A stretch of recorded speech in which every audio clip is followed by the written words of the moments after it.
पुण्यामध्ये वंचितनं काँग्रेसला पुन्हा एकदा धक्का दिलाय। महापालिकेच्या निवडणुकीत 5 जागांवर मैत्रीपूर्ण लढतीसाठी काँग्रेस आणि मित्रपक्षांना वंचितकडून प्रस्ताव देण्यात आलाय।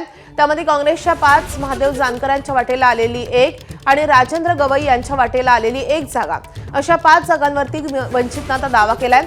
या 5ही जागांवर आम्ही माघार घेऊ शकत नाही, त्यामुळे या 5 जागांवरती फ्रेंडली फाईट करू, असं वंचितनं म्हटलंय। याआधी काँग्रेसनं वंचितला 62 जागा दिल्या होत्या, मात्र ऐनवेळी वंचितला 16 जागांवर उमेदवारच मिळाले नाहीत आणि त्यामुळे वंचितनं काँग्रेसला या जागा परत केल्या होत्या। तोपर्यंत अर्ज भरण्याची मुदतही संपली होती। काँग्रेसला हा फटका बसलेला असताना आता वंचितनं 5 जागांवर मैत्रीपूर्ण लढतीचा प्रस्ताव दिलाय। पण चित्त आता एका ठिकाणी त्यांनी भरलेलं आहे तिथं, आता त्याबद्दल बोलण्यात काय अर्थ नाही। विशेष म्हणजे नाराजी तुमची नाही, आता नाराजीचा काय प्रश्न आहे, आता लढू, ते बी मैत्रीपक्षाला आम्ही मिळून लढू। आता मग काय करायचं ते, हां? काँग्रेसने नाही दिला का तुम्हाला? नाही, काँग्रेसने दिलेला शब्द पाळला होता। काँग्रेसने पाळला होता शब्द। काँग्रेसचा काही दोष नाही। काँग्रेसने दिलेला शब्द वर्षाताईनं दिला, हर्षवर्धन सपकाळनं दिला, सचिन सावंत, वंचितने पाळला नाही।